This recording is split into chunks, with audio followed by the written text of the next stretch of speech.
as colônias espirituais e o umbral.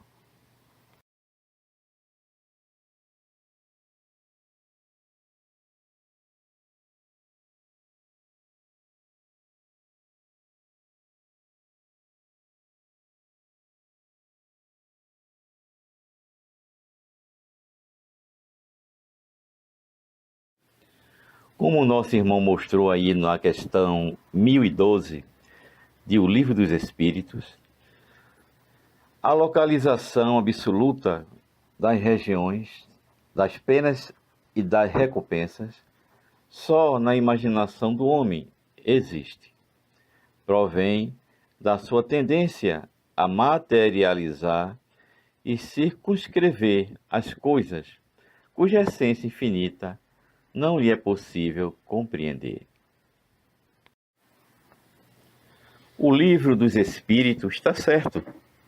Realmente não existe a localização absoluta das regiões das penas e recompensas, pois estas regiões são localizações relativas ao estado psíquico e espiritual dos espíritos que lá habitam.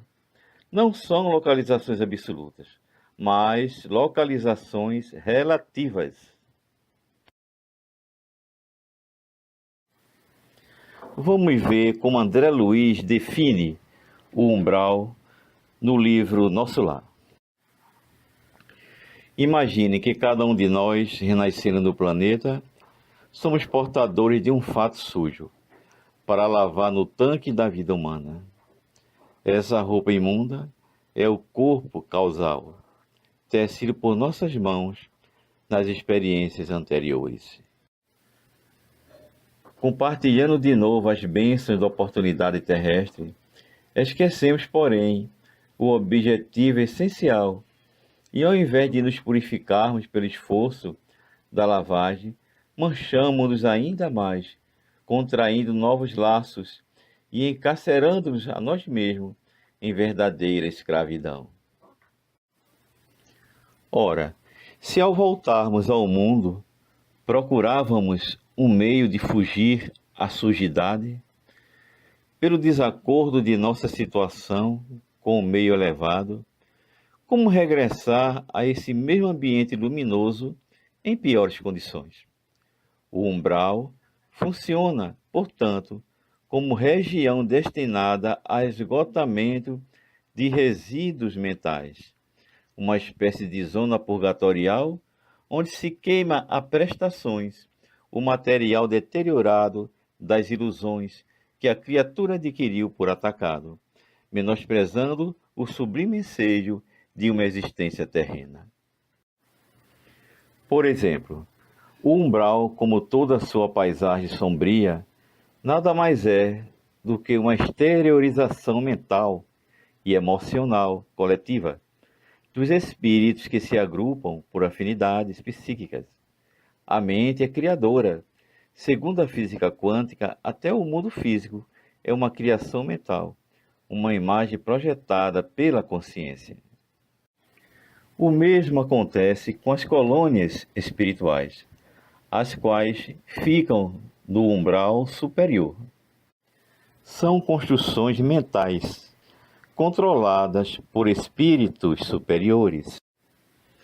A ideia de lugares circunscritos e regiões absolutas no além-túmulo teve origem na Igreja Católica da Idade Média, baseando-se no inferno e no céu das religiões pagãs. Se acreditava que após a morte, a alma iria para o céu, o firmamento, ou iria para o inferno, no interior da terra. Hoje já temos uma compreensão mais perfeita dessa realidade. O que nós compreendíamos como altura material, vemos hoje essa altura material apenas como uma analogia da altura espiritual, ou seja, a elevação moral do espírito. Se as esferas espirituais superiores se distanciam da crosta terrestre, É por uma questão psíquica, pois esses espíritos se encontram psiquicamente distanciados da materialidade. Porém, para eles não existem distâncias. Os mundos espirituais superiores interpenetram os mundos inferiores e mais materializados. Kardec, Swedenborg e as cidades espirituais. Swedenborg não negou a existência das cidades espirituais, como iremos provar na Revista Espírita de Allan Kardec. Revista Espírita, número 11, ano 2, 1859. O artigo sobre Swedenborg na Revista Espírita ocupa 8 páginas.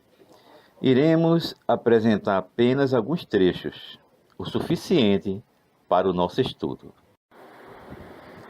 Swedenborg é um desses personagens mais conhecidos de nome do que de fato, ao menos para o vulgo.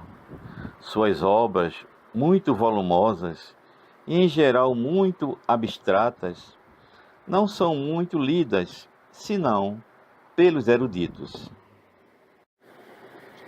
Sua doutrina, sem dúvida, deixa muito a desejar. Ele mesmo hoje está longe de aprová-la em todos os pontos. Mas, por refutável que seja, não permanecerá menos como um dos homens mais eminentes do seu século. Os documentos seguintes foram tirados de interessante notícia comunicada pela senhora P., à Sociedade Parisiense de Estudos Espíritas.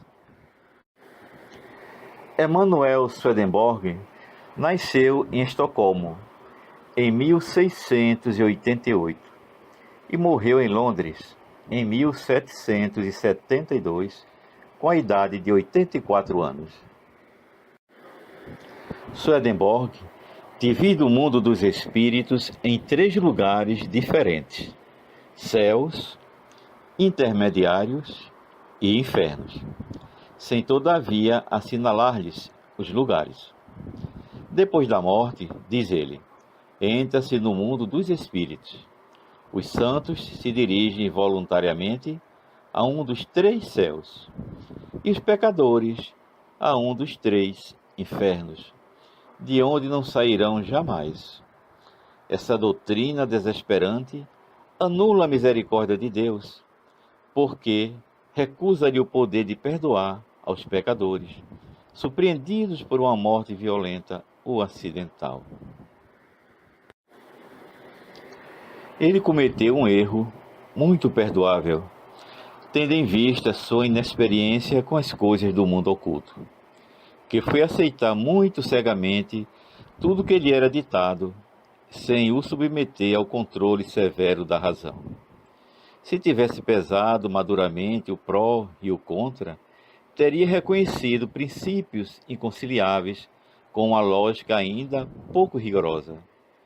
Hoje, provavelmente, não cairia na mesma falta, porque teria os meios para julgar e apreciar o valor das comunicações de além-túmulo.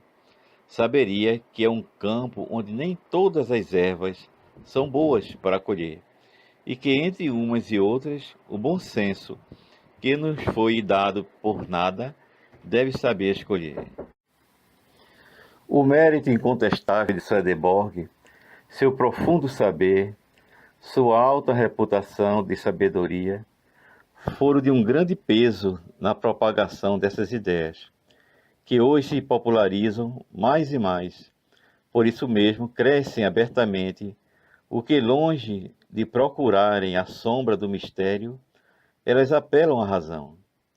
Apesar de seus erros de sistemas, Swedenborg não é menos uma dessas grandes figuras cuja lembrança ficará ligada à história do Espiritismo, do qual foi um dos primeiros e dos zelosos promotores.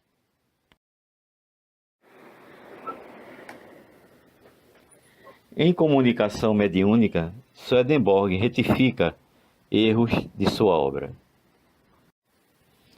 Assim, as penas não são eternas.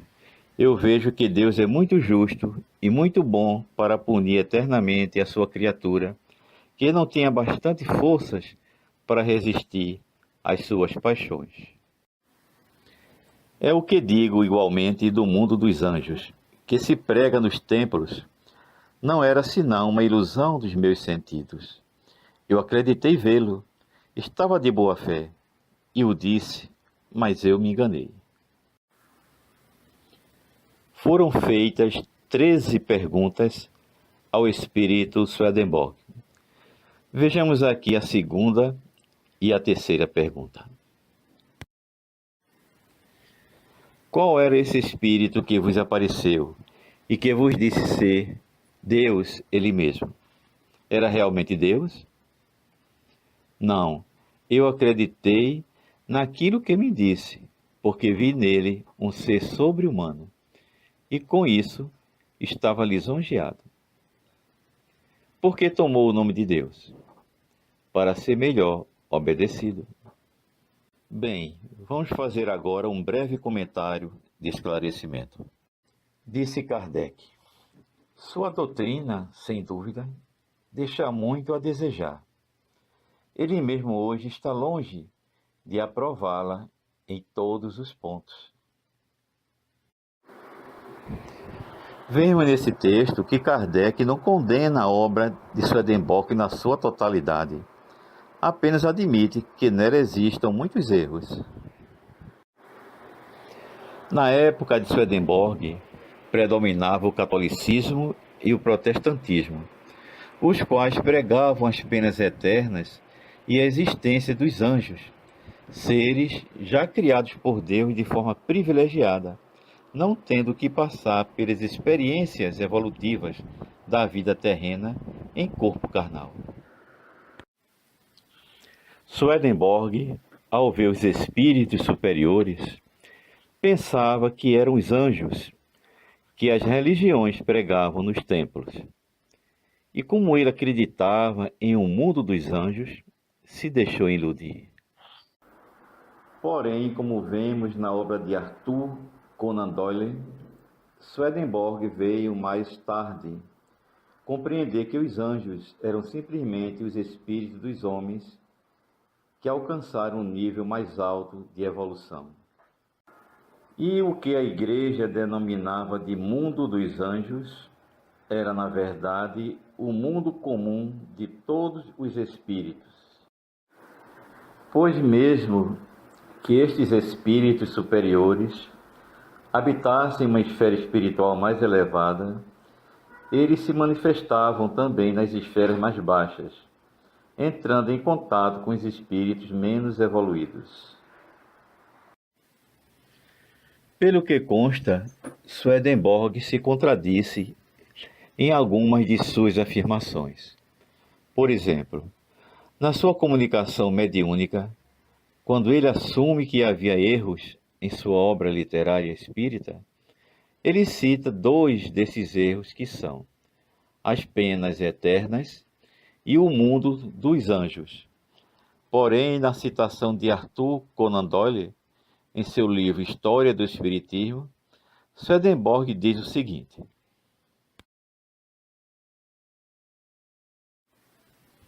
Swedenborg diz que viu casas onde viviam famílias, templos onde praticavam culto, auditórios onde se reuniam para fins sociais, palácios onde deviam morar os chefes. Havia anjos e demônios, mas não eram de ordem diversa da nossa. Eram seres humanos que tinham vivido na Terra e que ou eram almas retardatárias, como demônios, ou altamente desenvolvidas, como anjos. Não havia penas eternas. Os que se achavam nos infernos podiam trabalhar para a sua saída, desde que sentissem vontade. Os que se achavam no céu não tinham lugar permanente, trabalhavam por uma posição mais elevada. Temos aí um problema. Poderá ter acontecido com Swedenborg o que houve com Kardec, quando estava escrevendo os livros da codificação espírita. Allan Kardec costumava retificar na Revista Espírita textos da codificação, porém sem alterar nas obras da codificação os textos retificados. Quem lê os livros da codificação, sem ler também a Revista Espírita, não vai tomar conhecimento das retificações e vai tirar conclusões equivocadas sobre os temas abordados. Vejamos um caso ocorrido em O Livro dos Médiuns e outro ocorrido no livro O que é o Espiritismo.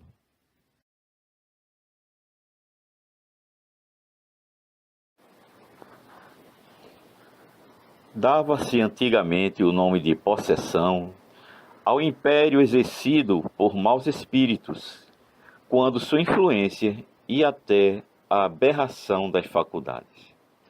A possessão seria para nós sinônimo de subjugação. Se não adotamos esse termo, foi por dois motivos. O primeiro, que implica a crença de seres criados para o mal e perpetuamente votados ao mal, ao passo que não há senão seres mais ou menos imperfeitos e que podem todos se melhorarem. O segundo, que implica igualmente na ideia de tomada de posse do corpo por um espírito estranho, uma espécie de coabitação, ao passo que não há senão constrangimento. A palavra subjugação exprime perfeitamente o pensamento. Assim, para nós, não há senão constrangimento. Assim, para nós, não há possuídos, do sentido vulgar da palavra. Não há senão obsidiados, subjugados e fascinados. Revista Espírita, número 12, ano 6, 1863. Um caso de possessão. Senhorita Julie. Dissemos que não havia possessos no sentido vulgar da palavra, mas subjugados.